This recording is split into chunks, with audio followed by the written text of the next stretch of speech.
Hello everyone, সবাইকে good morning and welcome back to my channel MS ফ্যামিলিতে সবাইকে অনেক স্বাগত, অনেক ভালোবাসা। জাস্ট ঘুম থেকে উঠেছি এই কিছুক্ষণ আগে, তো এখনও দেখতেই পাচ্ছ চোখটা কেমন ঢুলু ঢুলু। যতক্ষণ না চা খাবো ওই ঢুলু ঢুলু কাটবে না। তো এদিকে চা বসিয়ে দিয়েছি, ঠিক আছে। আর এদিকে মেয়ে স্কুল যাবে, তাই ওর খাবারও বসিয়ে দিয়েছি। তোমাদেরকে মনে হয় বলেছিলাম একটা কথা, যে আমার মেয়ে সিদ্ধ ভাত খেতে একদম পছন্দ করে না। সিদ্ধ ভাত দেখলেই প্রচণ্ড চেঁচামেচি ঝামেলা করে, মুখের মধ্যে ঢুকালে রেখেই দেয় মুখের মধ্যে। তো খুব বিরক্ত লাগতো কারণ এই বিষয়টা, কারণ স্কুল যাওয়ার আগে, এই সাত সকালে স্কুল যাওয়ার আগে আমি কি ওকে মন্ডা মিঠাই রান্না করে দেবো? সিদ্ধ ভাতটাই তো সাধারণত খেয়ে স্কুল যাওয়ার কথা। আমি তো ছোটোবেলায় আমার তাই পুরো ছোটোবেলাটা তাই কেটেছে, সকালে উঠে আলু সিদ্ধ, ডিম সিদ্ধ, ঘি দিয়ে ভাত খেয়ে স্কুলে যেতাম। তো যাই হোক, একটা রাস্তা খুঁজে পাওয়া গেছে যেটা 2 সেকেন্ডে করাও যাবে। আর হঠাৎ করে দেখছি আমার মেয়ে ভালো খাচ্ছে। এই যে কদিন আগে দুপুরবেলা করেছিলাম না, যতদূর সম্ভব 2 দিন না 3 দিন আগেই দুপুরবেলা করে সেই একটা কড়াইতে করে সব কিছু দিয়ে সিদ্ধ করেছিলাম না, তো সেই দিনকে মেয়ে দেখলাম খুব তৃপ্তি করে ভাত খেয়েছে। আমি মনে মনে ভাবলাম, এইটা তৃপ্তি করে ভাত খাচ্ছে, তাহলে তো একটা দারুণ রাস্তা খুঁজে পাওয়া গেল মেয়েকে স্কুল যাওয়ার আগে খাওয়ানোর জন্য। সিদ্ধ ভাত তো খায় না। চলো দেখাচ্ছি। দেখো, চাল, ডাল, একটু মসুরির ডাল দিয়েছি, আর চাল, আলু, হ্যাঁ, আর নুন, হলুদ, কাঁচা লঙ্কা, ঠিক আছে। এগুলো একসাথে সিদ্ধ হচ্ছে। ওটা আর একটু সিদ্ধ হয়ে আসলে তারপরে এই যে ঢ্যাঁড়সগুলোকে দিয়ে দেবো, বুঝতে পারলে? মা, আমার মেয়ে দেখি ভালো খাচ্ছে। ভালোই হলো, ঢ্যাঁড়সও পেটে গেল, মসুরির ডালটাও পেটে গেল। তো যা হলো ভালোই হলো, কি বলো? কারণ এতদিন তো আলু সিদ্ধ ভাত ঘি দিয়ে মাখিয়ে খাওয়ানোর জন্য খুব ব্যস্ত হয়ে পড়তাম। আলু সিদ্ধ ভাত ঘি দিয়ে খেতে একদম মেয়ে পছন্দ করে না। ভারী বিপদে পড়েছিলাম এতদিন, জানো তো। কারণ ওইটা যদি না খায় তাহলে কি খাবে? এইবার খুব ভালো হয়েছে। তাহলে এবার থেকে রোজ সকালবেলা ঘুম থেকে উঠেই আমার কাজ হচ্ছে এই চালে ডালে বসিয়ে দেওয়া, চালে ডালে আলু দিয়ে বসিয়ে দেওয়া, সাথে ঢ্যাঁড়স ফ্যাড়স দিয়ে। বন্ধুরা, চায়ের জলটা ফুটে গেছে, চাটা খাই। চা খেয়ে তারপরে সন্ধ্যাতে ব্রেকফাস্ট রেডি করতে হবে। আর এটা আমি আমার জন্য নিয়েছি, একটু মেয়েকে দেবো, সাথে আমিও খেয়ে দেবো, আমারও ব্রেকফাস্ট হয়ে যাবে। এই যে দেখো, মেয়ের আর আমার ব্রেকফাস্ট রেডি। এটা হচ্ছে খাবো, মেয়ের ছুটি হোক, মেয়ে এখন পড়ছে, স্নান টান হোক, তারপরে এটা মেয়ে আর আমি খাবো। দেখতেও কিন্তু লোভনীয় হয়েছে বলো, এই জন্যই মেয়ে ভালোবাসে। আর এই হচ্ছে সোমনাথের ছাতু, 1 গ্লাস দেবো বললাম, ও বললো ছাতু সকালে খেয়ে নিয়েছে। তো বন্ধুরা, এই যে মেয়ের ছুটি হয়ে গেল, স্কুলের বই খাতাগুলো গুছিয়ে রেখেছে। আর এই যে মেয়েকে স্নান করতে পাঠিয়ে দিয়েছি, আর এখন খাবারটা ঠান্ডা করব, ঠিক আছে। আমি তোমাদের সাথে আবার বেশ কিছুক্ষণ পরে আসছি গো। মেয়েকে স্নান টান করে গাটা মোছাবো, খাওয়াবো, তারপরে ওকে রেডি টেডি করিয়ে দিয়ে তারপরে আমি খাবো, মেয়ে খাওয়া গেলে আমি খাবো। এই সব কিছু করে নিয়ে তারপরে একটু দেরি করে আসছি। রান্নাঘরে দিদি বাসন মেজে গেছে, ওগুলোকে গোছাতে হবে। আর আমার ফোনে নেই চার্জ, এই দেখো চার্জে বসিয়ে ভিডিও করছি। ফোনটা একটু চার্জ হোক, আমি কিছুক্ষণ কাজ গুছিয়ে তারপরে আবার আসছি তোমাদের সামনে, ঠিক আছে। তোমরা সবাই কি করছো সকালবেলা ঘুম থেকে উঠে? কে কোথার থেকে কি করছো আমাকে অবশ্যই কমেন্ট করে জানাবে। ফিরে আসলাম অনেকটা সময় পর, 12টা 15 বাজে। মেয়ে স্কুলে গেছে, তখন বাজে 11:30। তারপরে আধা ঘন্টা মতো আমি একটু শুয়েছিলাম, ভালো লাগছিল না শরীরটা খুব। তো তারপরে রান্নাঘরে এসে সব কিছু রেডি করে নিয়েছি। দেখো আজকের মেনু, আলু দিয়ে কাতলা মাছের ঝোল করব, আর এদিকে পেঁপে আর পটল ভাতে সিদ্ধ দেব, আর এদিকে হচ্ছে উচ্ছে ভাজা করব। তো এই হচ্ছে আজকে আমাদের মেনু। চলো ঝটপট করে রান্না বসিয়ে দিই, অলরেডি 12টা 15, 1:30টার মধ্যে রান্না করে ফেলতে পারলে খুবই ভালো হয়, বুঝলে তো। চলো। রুই মাছ যদি হতো না, তাহলে এই পেঁপে পটল দিয়ে রুই মাছের পাতলা ঝোল করতে পারতাম। এবার কিনে ফেলেছি কাতলা মাছ। কাতলা মাছ তো আর আলু পটল দিয়ে বা পেঁপে পটল দিয়ে পাতলা ঝোল করা যায় না, সে খেতে বিচ্ছিরি লাগবে। কাতলা মাছে একটু মশলা না পড়লে কাতলা মাছ খাওয়া যায় না। একবার করেছিলাম, বুঝতে পারিনি, বাবা সেই তরকারি কী বাজে হয়েছিল। তারপর থেকে বুঝলাম যে পাতলা ঝোল রুই মাছের করা যায়, কাতলা মাছের করা যায় না।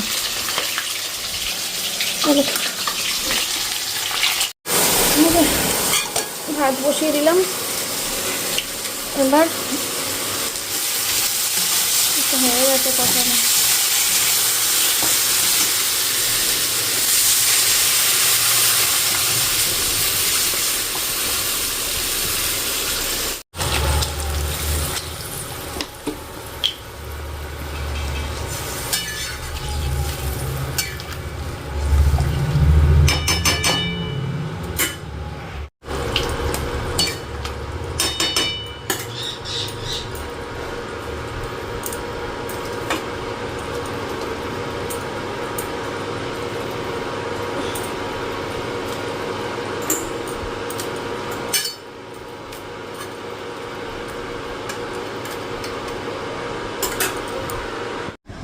একটু করে রান্না করছি আর ঘরে এসে এসে বসছি। রান্নাঘরে দাঁড়িয়ে থাকতেও ইচ্ছা করছে না। ভাত হয়ে গেছে, ডাল হয়ে গেছে, আর মাছের ঝোলটাও হয়ে গেছে। এখন শুধু উচ্ছেটা ভাজা হচ্ছে। আর এবার ভাতের ভিতর থেকে সবজিগুলোকে বের করে সবজিগুলোকে মাখবো আর উচ্ছে ভাজাটা নামাবো। তারপরে গ্যাস ট্যাস মুছে নিয়ে রান্নাঘরের কাজ শেষ করে তারপরে স্নান করব। দুপুর 1:30 বাজে, রাইট কাটায় এখন। যাই হোক, কবে যে একটু বৃষ্টি হবে কে জানে। বৃষ্টিটা হলে ভালো হয়, ভালো লাগছে না। বৃষ্টি এমন একটা জিনিস না, মানে শরীর মন সব কিছু তোমার ভালো করে দেবে আর প্রচণ্ড মানে এনার্জি নিয়ে আসে। মানে কি বলবো, শরীরে বলো বা মনে বলো, বৃষ্টি খুব এনার্জি নিয়ে আসে। কবে যে একটু বৃষ্টি হবে, না একটু বৃষ্টি চাই না, একদম ঝমঝম ঝমঝম ঝমঝম ঝমঝম করে বৃষ্টি হয়ে একদম চারিদিক জল হবে, শান্তি।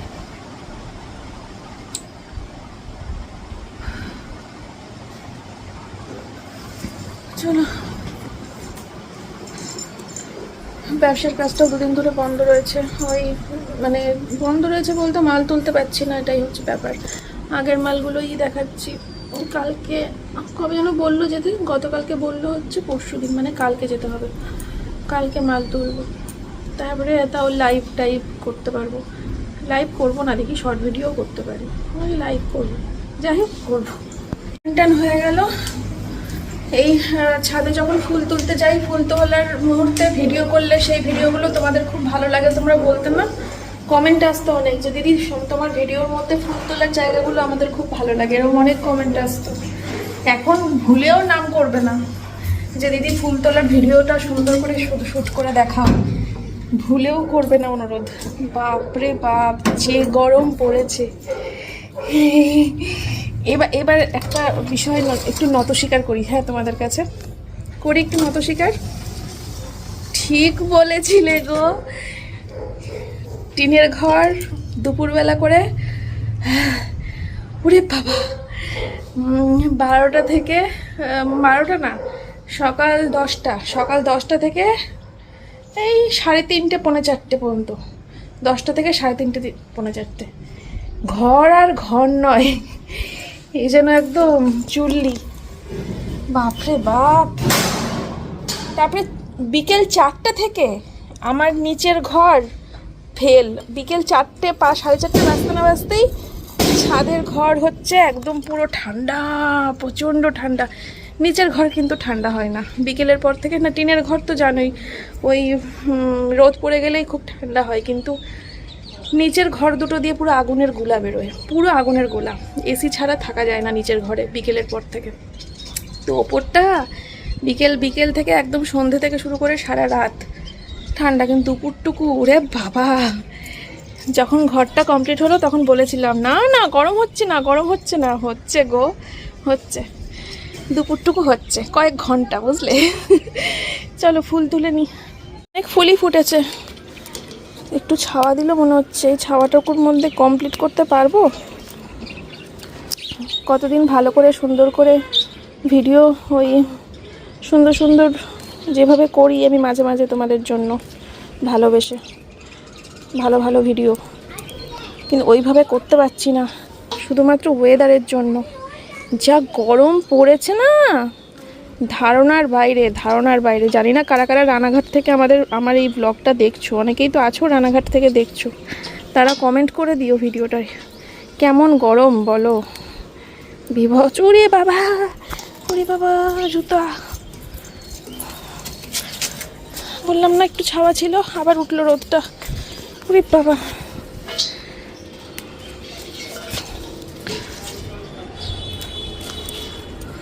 যখন বৃষ্টি পড়বে, ওয়েদার ঠান্ডা হবে, তখন তোমাদেরকে সুন্দর গান লাগিয়ে সুন্দর ভিডিও দেব। আমার এই টগর ফুলগুলো না ভীষণ প্রিয়, জানো বন্ধুরা, ভীষণ পছন্দের এই ফুলগুলো। কেন বলো তো, সাইজে না অনেক বড় হয়, দেখো কত বড়। এইগুলোকে কি টগর যেন বলে, ভুটানি টগর বলে মনে হয়, জানো। ভীষণ পছন্দের গাছ এটা আমার। বেশ অনেক ফুলও ফোটে, আবার বেশ বড় সাইজের সাদা সাদা, আমার ভীষণ ভালো লাগে, বুঝেছ? আর একজন আমাকে কমেন্ট করেছে যে বেলি ফুল দিয়ে নাকি পুজো দিতে নেই। সত্যি গো, একটাই কমেন্ট এসছে, বুঝতে পারছি না কথাটা শুনবো কি না। অনেকগুলো কমেন্ট আসলে বোঝা যায় যে না সবাই সত্যি বলছে, একটা কমেন্ট এসছে। তোমরা জানিও তো সবাই সত্যি কি ভুটানি বলছি, বেলি ফুল ফোটেও নি আজকে, বেলি ফুল না ফোটেও নি। এইগুলো ফেলে দেওয়া উচিত না।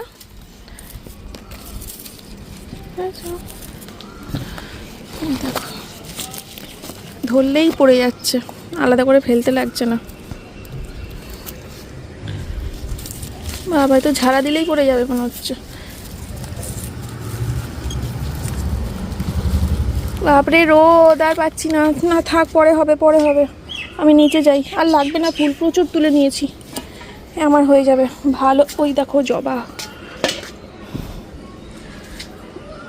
মা কালীর জন্যই ফুটেছে একটা। চলো বন্ধুরা, এই যে আমার পুজো দেওয়া কিন্তু হয়ে গেছে, ঠিক আছে? এখন ভাত বাড়তে যাব, খাওয়া দাওয়া হবে এখন, খেয়ে টেয়ে নিই, তারপরে একটু রেস্ট নেব।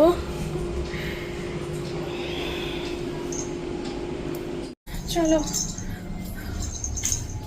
এই যে সব গুছিয়ে রাখা, গ্যাস সব মোছা। চলো ভাত বাড়বো, আর অবশ্যই তোমাদের সাথে শেয়ার তো করবোই, রান্না বান্নাগুলো দেখানো হয়নি তো। এই যে বন্ধুরা, এইটা মাখা যা টেস্ট হয়েছে, বিশ্বাস করবে না, আমি যে কেন এত ভালোবাসি আমি বুঝি না। আমার মুখে দেওয়ার সাথে সাথে না সেই অটোমেটিক ভেতর থেকে এরকম একটা আওয়াজ চলে এসেছিল। পেঁপে পটল ভাতে, কাঁচা লঙ্কা, কাঁচা তেল, কাঁচা নুন দিয়ে মাখা, উফ! তার সাথে উচ্ছে ভাজা, মুচমুচে করে ভেজেছি, যেটা সব থেকে বেশি ভালো লাগে। আর এটা হচ্ছে ডাল, এই যে, আর তার সাথে এই হচ্ছে মাছের ঝোল, আলু দিয়ে কাতলা মাছের ঝোল। ঝোল নয়, মাখা মাখা করেছি, ঝোল খুবই কম, বুঝতেই পারছো যে একটা গ্রেভি মতো হয়েছে এটা, ঠিক আছে? চলো, এই হচ্ছে আমাদের আজকের লাঞ্চ অ্যান্ড ডিনার মেনু। চলো, বড়মশাইয়ের থালাটা রেডি করে নিলাম, তারপরে আমি খেয়ে নেব। আমি ওই যে ওই থালাটার মধ্যেই নিয়ে নেবো একবারে।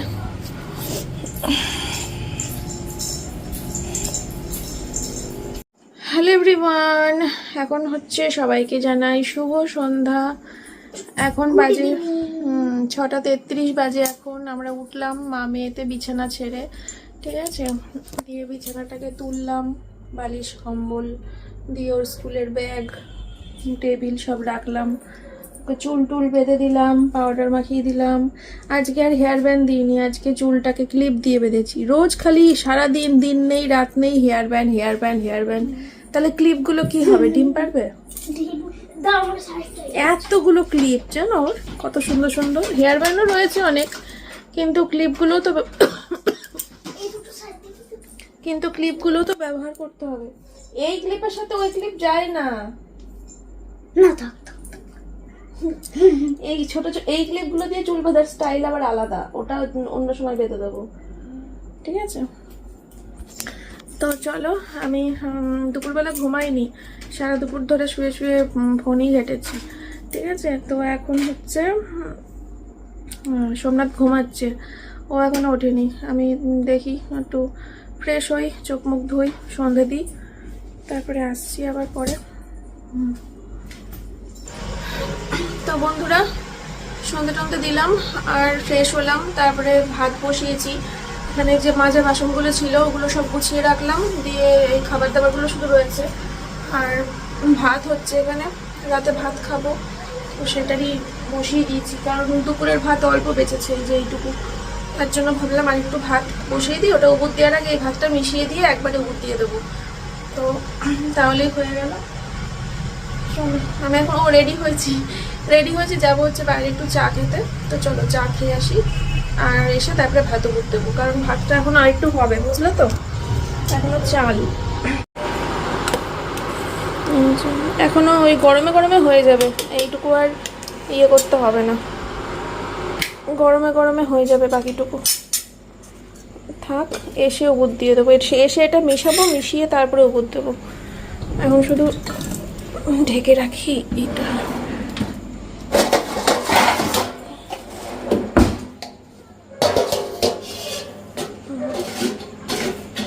থাক। সোমনাথ বলে নাকি ঝড় বৃষ্টি হবে।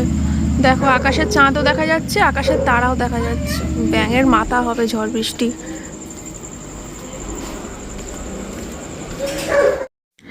এত বেশি চায়ের নেশা লেগেছিল যে চা দিয়েছে, তোমাদের সাথে আর ভিডিও শেয়ার করা হয়নি।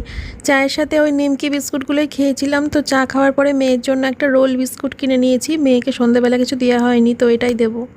তোরা এসি বন্ধ করে দিয়েছিস? এসি বন্ধ করে দিয়ে তা ভাই তো ছিল, ভাই তো পরে এসেছিল। তো এসি বন্ধ করে দিয়ে গরমের মধ্যে লাফালাফি ঝাপাঝাপি করছিস, দুজনেই তো ঘামছিস। আরে ঘামছি না।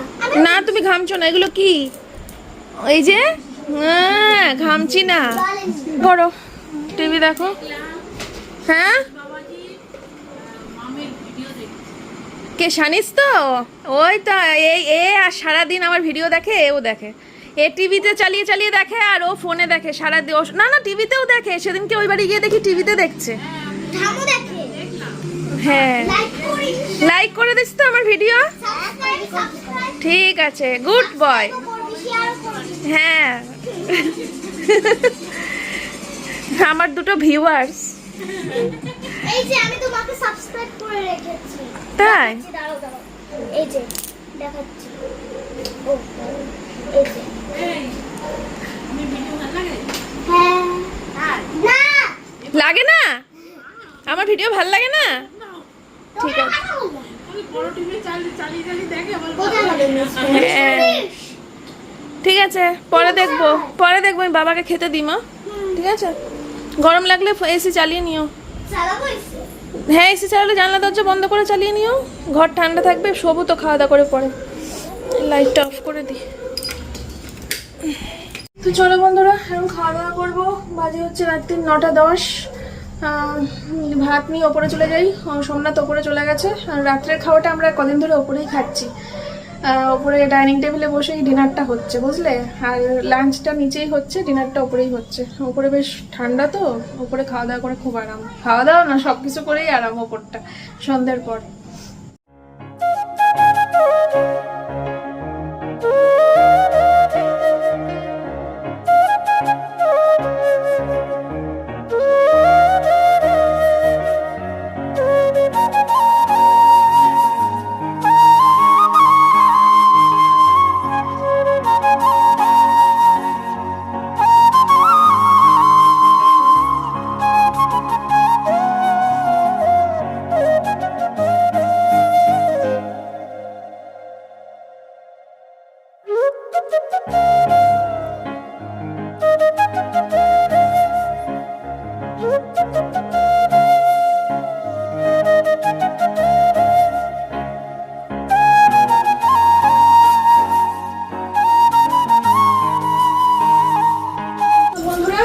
বিছানা করবো, বিছানা করে শোবো। তো তোমাদেরকে এখানটা করে দাঁড়াও। তো তোমাদেরকে একটা জিনিস দেখাবো। সে 2-3 দিন হয়ে গেছে দিয়ে গেছে আমার শাশুড়ি। এবার রোজই ভাবছি ব্লগে দেখাবো, ব্লগে দেখাবো, ব্লগে দেখাবো। পুরো মাথার থেকে আউট হয়ে যাচ্ছে, মাথাতে ধরে রাখতে পারছি না, ভুলে যাচ্ছি। তো চলো দেখাই। আমি তো পুরো সারপ্রাইজড হয়ে গেছি। হঠাৎ করে শাশুড়ি মা এসেছিল, এসে বলছে যে তোমাদের দুজনের জন্য গিফট নিয়ে এসেছি। মেয়ের গিফটটা তো আগেই দিয়েছিল। হ্যাঁ আমারটা আগেই দিয়ে দিয়েছিল। ওটা আগেই দিয়েছিল, তো ওটা তো দেখিয়ে দিয়েছি তোমাদেরকে। আর এই হচ্ছে আমার আর সোমনাথের উপহার। চলো আগে সোমনাথেরটা দেখাই। এই দেখো, একটা দারুণ হাফ প্যান্ট, পুরো কটন না, কটন না, এটা হচ্ছে গেঞ্জির হাফ প্যান্ট। আর পরে খুব আরাম পাবে ও। আর কালারটা জাস্ট পাও হয়েছে। এই কালারের হাফ প্যান্টও পরেনি আগে, দারুণ হয়েছে। আমি ওকে পরতে দিইনি এই কদিন ধরে, জানো, এটা যে তোমাদেরকে দেখাবো তারপরে সোমনাথ পরবে। আমি নিজেও পরিনি, যে তোমাদেরকে দেখাবো তারপরে পরবো। তোমাদেরকে না দেখিয়ে যেমন কিছু খেতেও পারি না, তেমন তোমাদেরকে না দেখিয়ে কিছু করতেও পারি না। আর এই হচ্ছে সোমনাথের একটা দারুণ গেঞ্জি। গেঞ্জিটাও সেই হয়েছে, অ্যাশ কালারের, ব্যাপক সুন্দর হয়েছে। ঠিক আছে, আমার মাথা কেটে দিসনি তো? না, মাথা দেখা যাচ্ছে। আর এই হচ্ছে আমার একটা দারুণ কুর্তি। মানে শ্বশুর মশাই বোধহয় মানে টাকা দিয়েছিল, তো আমার শাশুড়ি ননদ বাজারে গিয়ে পছন্দ করে নিয়ে এসছে, বুঝতে পেরেছো? তো এই হচ্ছে প্যান্ট, আর এই হচ্ছে কুর্তি। দারুণ হয়েছে, ব্ল্যাক কালারের ওপর, ব্ল্যাক অ্যান্ড হোয়াইট, সুতির, পুরো পিওর কটন। ওমা এটা বলো। এরকম একটুখানি একটু এরকম সাইজের দিদার আছে। তাই? ও হ্যাঁ, ওইটা আমি দিয়েছিলাম তো দিদা। তো যাই হোক, এইটা আমি একবার পরে দেখবো, যদি মনে ফিটিংস হ্যাঁ একটু করতে হবে জানো তো, যদিও সুতির জিনিস একবার ধুলে হয়ে যাবে, তাও আমার মনে হচ্ছে একটুখানি খাপাতে হতে পারে, তো খাপিয়ে নেবো, দিয়ে দেবো মল্লিকারে, কোনো অসুবিধা নেই। ঠিক আছে, তো এইটাই তোমাদেরকে দেখানোর ছিল। ও এটা হচ্ছে আমার মেয়ের জন্য এখন বর্তমানে একটা খেলনা। আর বলো না, লটারি কেটেছিলাম, কত সাত করে কাটিলাম, 1 কোটি টাকা পাই নাই। 1 কোটি টাকা দেয় নাকি সত্যি সত্যি? লটারি বেঁধে গেলে হয়ে যেত। তো এটা কালকের খেলা ছিল, সোমনাথ চেক করেছে, ফক্কা। বেকার আমার ক টাকা গেল? 130 টাকা। 130 টাকার জলে। না, এরকম লটারি প্রচুর কাটা হয়েছে। সত্যি? ঠাকুরের নাম করে লটারি, দাঁড়া না কথা বলে নি, ঠাকুরের নাম করে প্রচুর লটারি কাটা হয়, কিন্তু আমার ভাগ্যে কোনো দিনও বাঁধেনি। সোমনাথ পেয়েছিল একবার 4000 টাকা, একবার কত 8000 টাকা, এরকম সোমনাথ পেয়েছিল, কিন্তু আমার ভাগ্যে কোনোদিনও লটারি বাঁধেনি। আমি করে দেখাবো। তাও লটারি কাটতে ভালো লাগে, নেশা, মানে মাঝে মাঝে, আমি এমন না যে রোজ কাটি লটারি, ওই ধরো মাসে একটা কাটলাম, এরকম। যদি বেঁধে যায় 1 কোটি টাকা, আমি বেঁধে দেখাবো। তো সেটা তো একটা বিশাল ব্যাপার। আমি তখন মনে হয় আর বেঁচেই থাকবো না, আনন্দে লাফাতেই আমি স্ট্রোক করে পড়ে থাকবো। চলো, আজকের ব্লগটা এখানে শেষ করছি। সবাই খুব ভালো থেকো, সুস্থ থেকো। দেখা হচ্ছে তোমাদের সাথে কালকে একটা নতুন ভিডিওর সাথে। আমরা এখন শুয়ে পড়বো, ইয়েস। আবার কালকে সকাল থেকে নতুন, এরকম পেছন থেকে জ্ঞান দিচ্ছে তখন থেকে, এইটা। আচ্ছা 1 কোটি টাকা সত্যি সত্যি দেয়? লটারি বাদলে দেয়, একটা খেলা হয়, সেই খেলাতে বাদলে পরে তারপরে টাকা দেয়। ফার্স্ট প্রাইজ 1 কোটি টাকা ছিল ফার্স্ট প্রাইজ। 1 কোটি সত্যি সত্যি দেয়? না রে, মিথ্যে দেয়। চল টাটা কর সবাইকে, বাই বাই। Bye bye.